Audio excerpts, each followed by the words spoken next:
Hi, in this video we're going to be having a look at hospital passports and how they can help your child when they're attending an outpatient an appointment or being admitted for a hospital stay.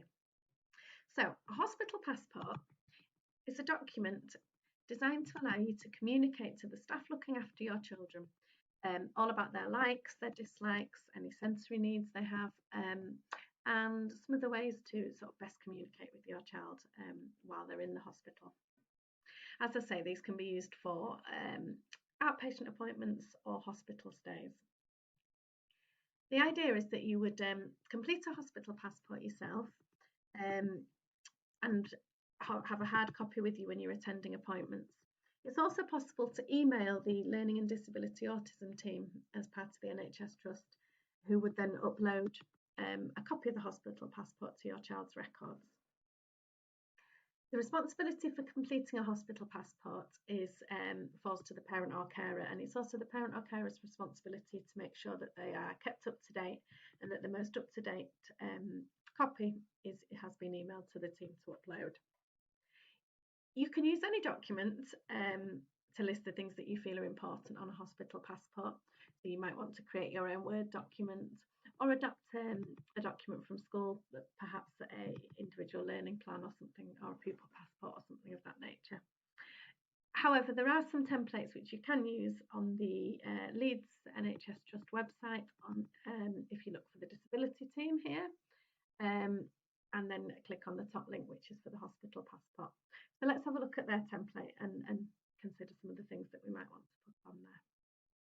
So if we scan down, there are two versions of a hospital passport on here. We've got a Get Me Better blank hospital passport and a specific hospital passport for autistic people. And as I say, it's entirely up to you which one you choose to use. I think that this is a slightly simpler version and perhaps more appropriate for younger children. I think we'll have a look at this one and talk this one through.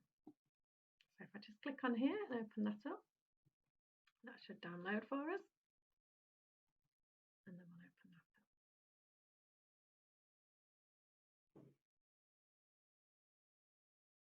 So as I say, this is a Word document that you can edit at home, save and email back to the team, or print out and have a hard copy with you when attending appointments. I'll just click Enable Editing up here. Okay, so hospital passport, or a Get Me Better hospital passport. Let's have a look together at completing this. So in the first section, it's just some basic information about the child. So their name, and any nicknames or preferred names they've got, so that hospital staff know what they like to be called. If we just keep scanning down, we've just got some basic information here. So you'd want to put in your child's address, telephone number, their date of birth, the name and address of their GP, a next of kin emergency contact in here, and then in here any details you want to put in about their religion, specifically anything that's particularly relevant about their religious beliefs in terms of their medical treatment or medical care.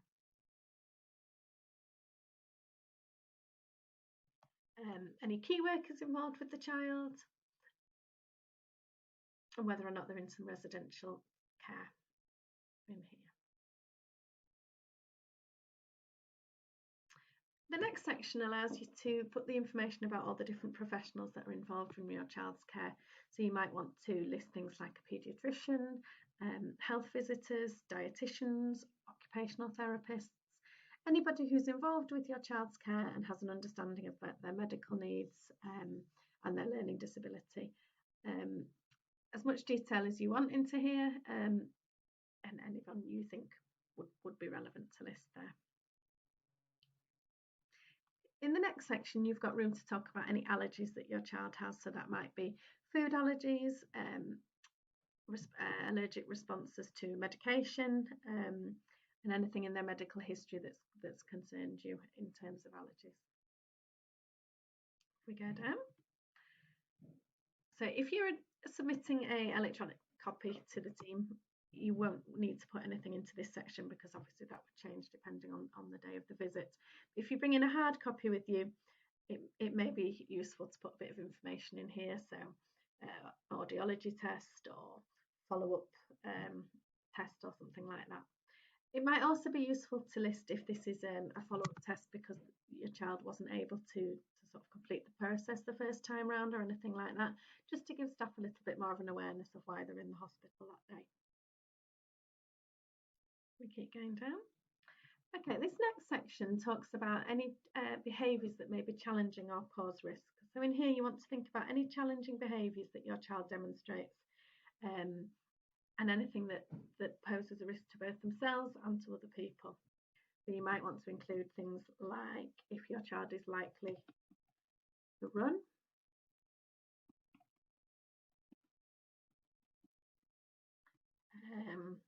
likes climbing things, or if they display any aggressive behaviours when they're upset or anything like that.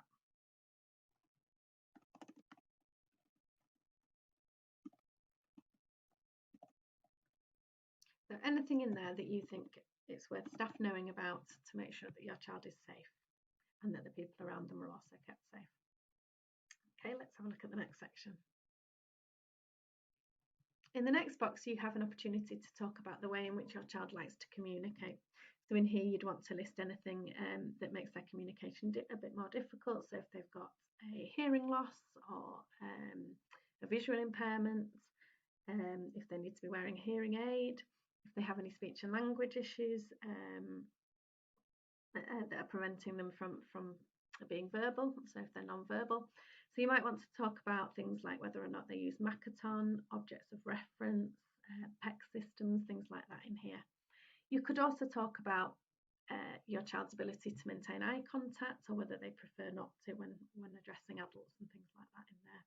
So anything about your child's communication and how they like to be communicated and spoken to. In here, anything about the current medication that they're taking. So relevant to the particular appointment, but also more generally. And here's some specific information about how they like to take their medicine. So if it's always mixed with a particular drink, or they like their tablets crushed up, things like that, that could be worth mentioning in here. Okay, the next section allows you to talk about how your child goes to the toilet. So whether or not they're toilet trained, if they're still if they're able to use the toilet independently, if they need some assistance to use the toilet, to wash their hands afterwards, if they're still wearing nappies and pads.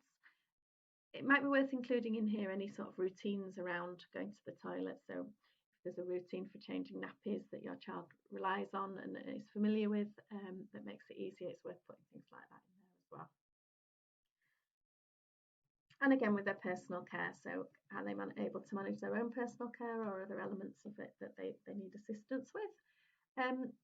In here, I would consider putting down any sensory needs that affect how your child is with their personal care. So are there particular items of clothing that they have an aversion to, or are there particular a particular order in which they need to put their clothes on and things like that. So anything to do with their personal care that is unique to your child and that you think it would be useful for members of staff in the hospital to know can go into that section. Okay, and the next section talks about pain. So in here you want to think about whether or not your child has a high pain threshold. Perhaps they, due to some sensory processing difficulties, they don't experience pain or aren't able to express when they're in pain. And obviously that's quite an important thing for staff in the hospital to know. So you want to think about that in that section there.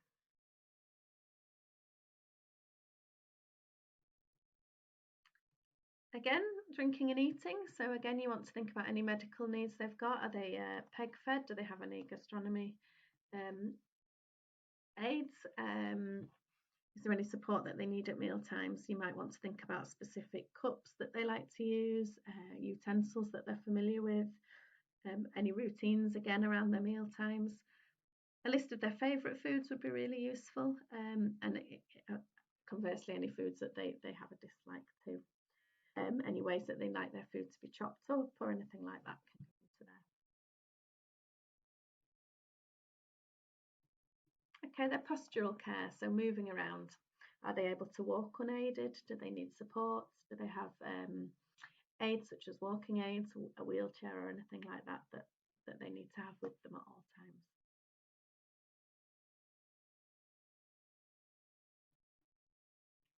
And the next section is particularly relevant if your child is in hospital overnight or for a sustained period of time. So you want to sort of list anything here about their sleep pattern. So what time do they normally settle for bed? Is there anything that they need, any sleep associations they've got, a specific blanket or a special toy or light that they would normally sleep with at home? Is there a bedtime routine that could possibly be followed in the hospital that would help them to settle?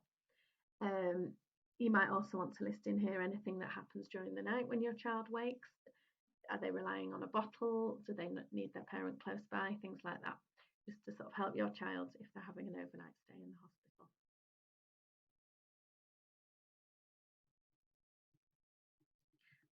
For the likes and dislikes section, this is quite a personal thing and will be unique to each child. So you want to be thinking about things that your child likes and would make them feel more comfortable during their time in the hospital, and things that they don't like and things that would make them feel less comfortable or distressed.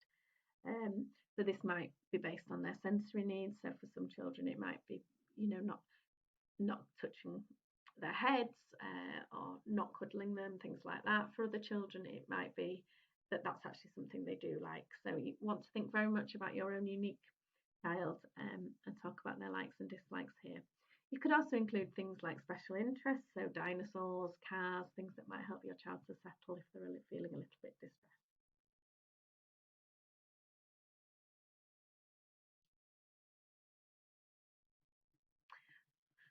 For all children under 18, we've got parents making these medical decisions most of the time. So this section is more for your older young people and young adults.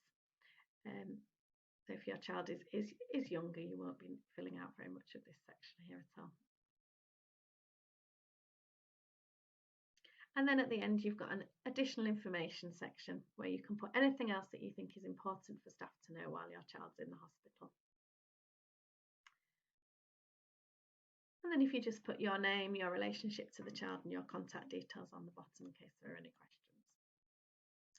Okay, so that was a brief run through of how to fill out a Get Me Better blank hospital passport. As I said at the beginning, there's no set form for these, and if you have another way of doing this, or you just want to list some of these things on paper, that's perfectly okay, and they can still be used as hospital passports on your visit. So it's always worth having a hard copy of a hospital passport to take with you to outpatient appointments and things. You can also send a copy via email to the Learning and Disability Autism team, and they can upload that and have that on your child's records. If you do this, it's worth letting staff know that that's been done, so they may be able to access that prior to you coming into the stay and have a few things in place and ready. So the website is leedsth.nhs.uk, and then you want to look for the A to Z of services, go to the Learning, Disability and Autism team page, and then follow the top link to the hospital passports. And on there you'll find a bit more information and the blank pro formas for you to fill in. And you've also got the email address down here, leeds-tr.ldautism@nhs.net, if you wish to submit an electronic copy to the team there as well. Thank you. I hope that's been useful. If you have any questions about hospital passports or would like any more support and advice about attending medical appointments with your child, the Family Services team at Leeds MedCap